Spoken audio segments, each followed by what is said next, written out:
Hello, and welcome back to this multi-part tutorial on system dynamics modeling and STELLA.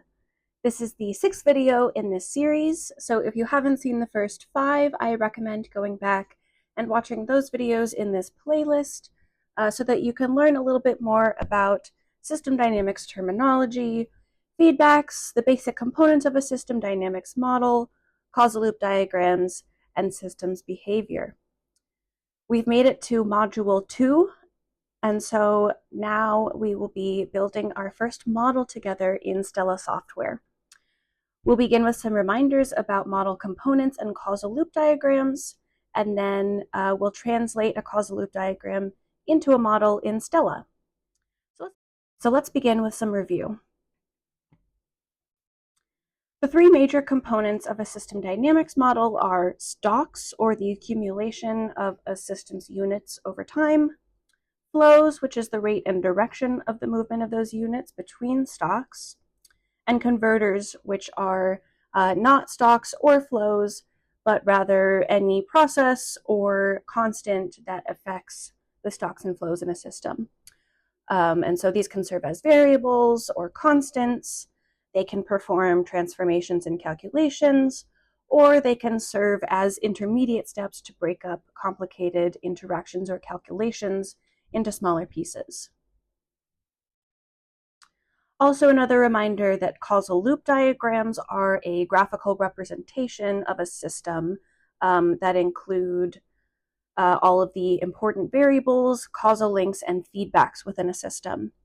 They're a great way to visualize your system and create an intuition and maybe even an architecture for your more quantitative system dynamics model. Today we'll be translating this particular population dynamics causal loop diagram into a STELLA model. So to get started, we're going to take stock, no pun intended, of our stocks, flows, and converters that we see in this causal loop diagram. As I've mentioned in previous videos, stocks are usually the best place to start in coming up with your causal loop diagram and your system dynamics model, because it's often the most recognizable variable. And so in this causal loop diagram, we have one stock, which is our population. So this is the accumulation of individuals. So that's going to be our unit. It's the accumulation of individuals within this system. The way that this stock changes, the flows are going to be both births, so increasing population, and deaths, which will decrease the population. And then, as we can see, that is all of the variables in this causal loop diagram, and so we have no converters. So let's head over to STELLA to start making this model.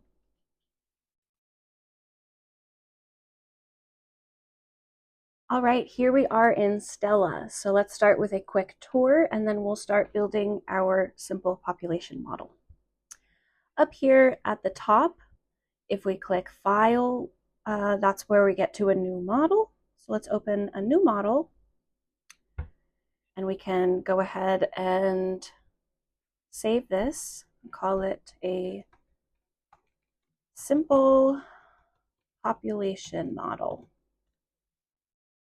Great, so now we have a title for this model, and we can start by looking at this top bar. So right here, up in the top, we have our main model components. So we have stocks, flows, and converters. And then another important one is connectors up here, which we will get into in a little bit. And then over here on the right panel, we have our model start and stop time, our DT, which is how quickly our model is, or how many times per time step our model is updating. We have our time units down here. I'm going to change this to years and say we want our model to run for 100 years. We have Euler integration, which is how the differential equations will be solved. Let's go ahead and put down our first stock. So if we go up here, click on the stock, and then click again to lay it down in the middle of our screen, And then we'll call our first doc population. Over here on the right, we can set an initial value, which we will set to 1,000. So we're starting with 1,000 individuals. Remember, we have a flow into the population, births, and a flow out of the population, deaths. Here's an important note.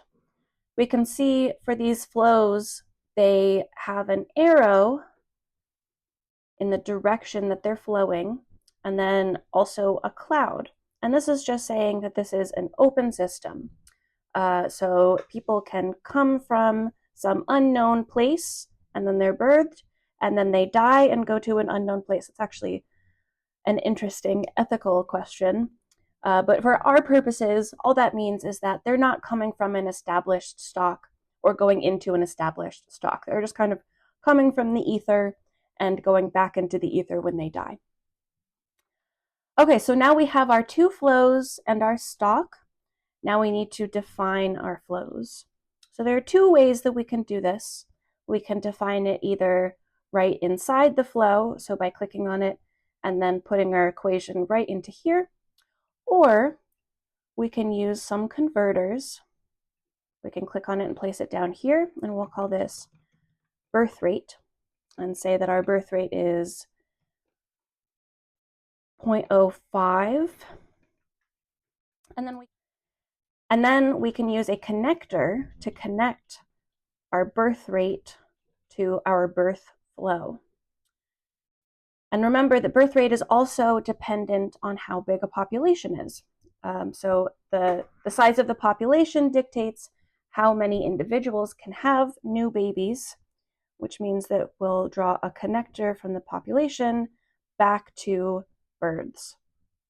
And then we can define our births flow in by selecting the flow and then moving over here to the right panel. And up here in required inputs, it will show us all of the variables that are connected to this flow through our connectors up here. So we can see that births are related to both population and birth rate. So to define this flow, we'll say that births are equal to birth rate times population. And then we can click right here on the arrow to set that in stone. And now we'll move on to the death flow, so the flow out of population. We're going to do a similar thing where we use a converter to establish the death rate, which we will also set to 0.05 over here on the right. And then use our connectors to connect population to our death flow, as well as our death rate to our death flow. And then we can define our death flow by saying that it is equal to population times death rate. And then click the arrow to set it in stone. Now the only thing left to do, which this little,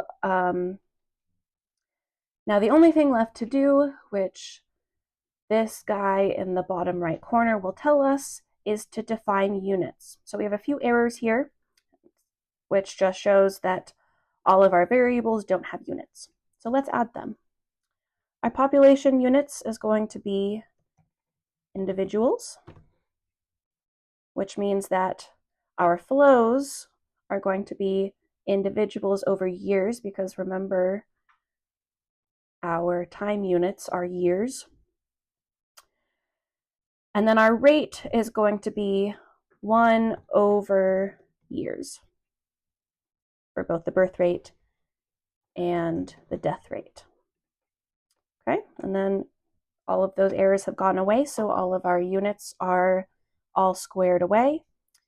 I'm going to go ahead and select all of these and move them up here so that I can add a graph.